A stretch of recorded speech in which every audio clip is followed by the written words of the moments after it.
मैं जितना भी सोशल मीडिया यूज़ करता हूँ, मैं अक्सर ऐसे ग्रुप्स में देखता हूँ कि लोगों ने पोस्ट किया हुआ होता है कि यार मैं यहाँ दुबई जॉब सर्च के लिए आया हुआ हूँ। इसी तरह काफ़ी लोग मुझे भी अप्रोच करते हैं अपनी जॉब के लिए और जब कम्युनिकेशन स्टार्ट होती है तो मैं उनको यही कहता हूँ, चलें आप एक काम करें, मुझे अपना रिज्यूमे भेजें। तो अप टू माय सरप्राइज़ कि हम लोग इतना पढ़ते हैं और गूगल के ऊपर इतनी वीडियोस अवेलेबल हैं कि how to make your resume, लेकिन उसके बावजूद भी जब भी मुझे रिज्यूमे आता है तो मुझे अगर कोई 100 रिज्यूमे आए हैं तो उसमें से 80-85 रिज्यूमे बहुत ही ख़राब होते हैं कि उसमें कोई ऑर्डर नहीं होता, बड़ी ऑब्वियस मिस्टेक्स नज़र आ रही होती हैं। 2 चीज़ें जो मैं हमेशा कहता हूँ कि आपको अपनी हमेशा सॉलिड और रेडी रखनी चाहिए, that is number 1 is resume and other 1 is interview preparation. मैंने आज सोचा कि आज मैं बताता हूँ how to build your resume. Number 1, पहली बात तो ये है कि आप अपने रिज्यूमे के अंदर हमेशा एक बहुत अच्छी और एक प्रोफेशनल पिक्चर ज़रूर डालें।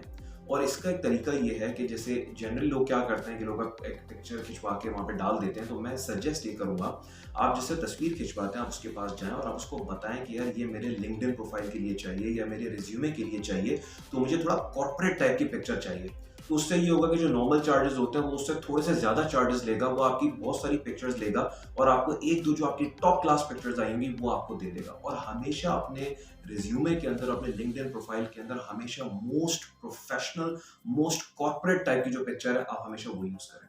तो अक्सर रिज्यूमे मेरे पास आता है, इसमें पिक्चर जो होती है कहीं शादी में गए हुए होते हैं उसकी पिक्चर लगी हुई होती है, बैकग्राउंड प्रॉपर नहीं होता, या फिर ये है कि वो पिक्चर होती नहीं है रिज्यूमे के अंदर।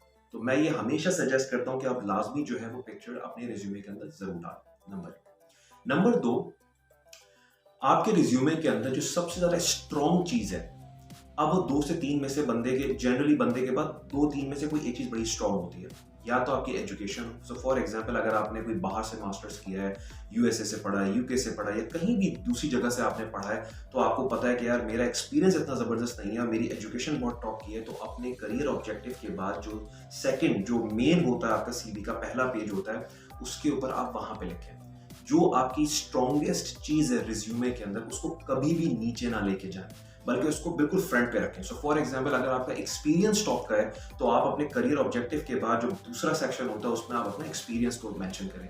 और अगर आपकी एजुकेशन ज़्यादा स्ट्रॉन्ग है तो आप उसके बाद उसको मेंशन करें। इसी तरह अगर आपको लगता है कि आपने कोई ज़बरदस्त सा कोर्स किया हुआ है, पीएमपी किया हुआ है, प्रोजेक्ट मैनेजमेंट का, सैप का, कुछ भी किया हुआ है जो बहुत एक्स्ट्रा ऑर्डिनरी कोर्स है, चार्टर्ड इंस्टीट्यूट ऑफ मार्केटिंग से आपने कुछ किया हुआ है, कोई भी ऐसी चीज़ की हुई है जो बड़ी स्ट्रॉन्ग है, आप उसको स्किल सेट में ऊपर मेंशन कर सकते हैं। तो हमेशा अपने रिज्यूमे के अंदर ये समझ लें कि जो आपकी स्ट्रॉन्गेस्ट चीज़ है वो करियर ऑब्जेक्टिव के फौरन बाद आएगी। तीसरी चीज़, जब आप एक्सपीरियंस मेंशन करें तो जो आपका लेटेस्ट एक्सपीरियंस है ऑब्वियसली सबसे पहले आप उसको मेंशन करें। हालांकि कुछ रिज्यूमे के अंदर मैंने ये भी देखा है कि वो एक नॉर्मल से चलते हुए चले जा रहे हैं, लेकिन उसको सबसे लेटेस्ट एक्सपीरियंस है उसको मेंशन करें और उसके बाद पीछे चलते चले जाएं। ठीक है। अगर एक कंपनी के अंदर आपकी प्रमोशन हुई है तो आप जिस तरह लिंक्डइन के ऊपर शो होता है, that is the best way to show that you got promoted in the same company. तो उसमें आप इस तरह शो करें कि जैसे आप एक डेजिग्नेशन है उसके नीचे उसका जो भी आपने काम किया वो दिया हुआ है, उसके ऊपर कंपनी का नाम ना लिखें बल्कि उसके और ऊपर चले जाएं, वहां पे दोबारा से अपनी डेजिग्नेशन दें और कंपनी का नाम दें।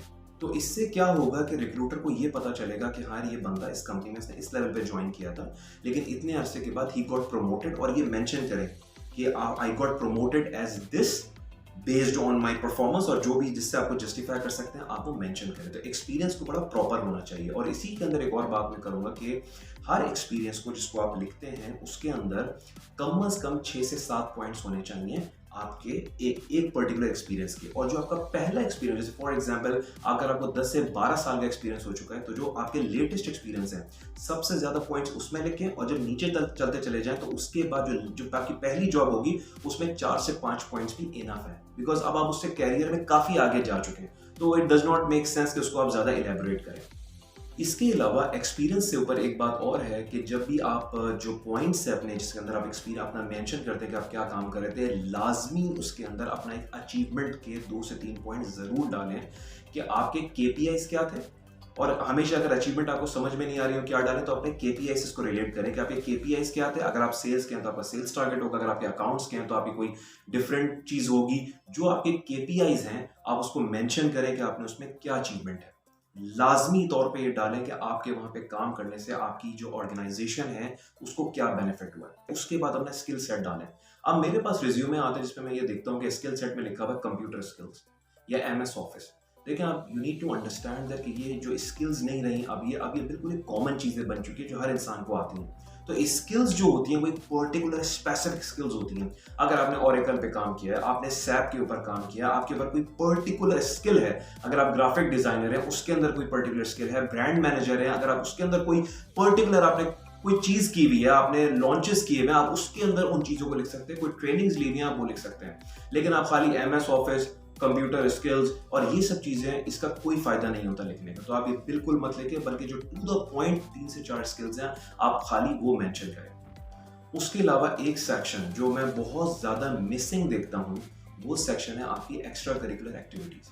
चाहे आप स्पोर्ट्स पर्सन हो, चाहे आपकी कुछ हॉबीज हो, आप हमेशा उसके अंदर मेंशन करें कि आप स्पोर्ट्स में क्या आपकी अचीवमेंट्स हैं। नहीं भी अचीवमेंट है तो आप मेंशन करें। मैं अपने बारे में लिखता हूँ, I am an average sports person who regularly pledge cricket, tennis, badminton, table tennis and all these things. उससे आपको ये इंडिकेशन जाती है कि इस बंदे की जो पर्सनैलिटी है उसका होराइजन बहुत ब्रॉड है। ये सिर्फ वर्कोहॉलिक टाइप का बंदा नहीं है कि बस सुबह और शाम में चलेगा। ये ऐसा बंदा है कि अपनी वर्क लाइफ बैलेंस रखता है और अपनी जॉब के बाद ये सारी चीजें भी करता है। तो लाजमी तौर पे जो एक्स्ट्रा करिकुलर एक्टिविटीज का सेक्शन है उसको बिल्कुल भी निग्लेक्ट ना करें। और उसके अलावा एंड के अंदर जो पर्सनल डिटेल्स आती हैं, अब उसके अंदर बंदे ने कभी जेंडर लिखा हुआ होता है, मेल। मेरा नहीं ख्याल, जब अगर आप अपनी पिक्चर डाल देते हैं तो मेरा नहीं ख्याल आपको जेंडर को स्पेसिफाई करने की जरूरत है। उसमें बहुत बेसिक, जैसे फॉर एग्जांपल अगर आप दुबई में रहते हैं तो यहाँ पे जो यूएई ड्राइविंग लाइसेंस है वो बड़ी इंपॉर्टेंट चीज़ है। आप ये लिख सकते हैं। आप उसमें लिख सकते हैं आपका वीज़ा का स्टेटस क्या है, आपका विजिट वीज़ा या कौन सा वीज़ा, उसके अंदर ये लिख सकते हैं। तो ये जो पर्सनल डिटेल्स होती हैं इसमें बहुत कम चीज़ें लिखें, बहुत ही रेलिवेंट चीज़ें लिखने की ज़रूरत है। And last and very important point कि प्लीज़ अपने रिज्यूमे की जो फॉर्मेटिंग है उस पर बहुत ज़्यादा तवज्जो दें कि एक एक्सपीरियंस आया हुआ उसके 3 पॉइंट ऊपर लिखे हुए, 3 पॉइंट अगले पेज पे चले गए, प्रॉपर अलाइनमेंट नहीं हुई हुई है, कोई टेक्स्ट इधर जा रहा है कोई इधर जा रहा है, हमने एक बुलेट पॉइंट लिखा हुआ तो एक जो वर्ड है वो नीचे आ रहा है, उसके आगे पूरी लाइन खाली हो रही है, तो अलाइनमेंट अच्छी नहीं लग रही। प्लीज़ अपनी जो रिज्यूमे की जो अलाइनमेंट है, जो फॉर्मेटिंग है, उस पर बहुत ज़्यादा तवज्जो दें। तो ये कुछ बातें थी, मेरी ऑब्जर्वेशंस में थी, तो मैंने कहा मैं आप लोगों से शेयर करूं। और obviously as I always say कि रिज्यूमे बिल्डअप करने के बाद हमेशा हमेशा इंटरव्यू की प्रिपरेशन करें। इसमें कुछ टाइम लगता है, लेकिन अगर आप इंटरव्यू की प्रिपरेशन, अगर आपका रिज्यूमे अच्छा होगा, आपकी इंटरव्यू की प्रिपरेशन अच्छी होगी, आपको बोलने की ज़रूरत नहीं है, आपको वैसे ही जॉब मिल जाएगी। Thank you so much for watching. This is Nabil Asim. Please do subscribe my channel and keep watching my videos. Thank you so much.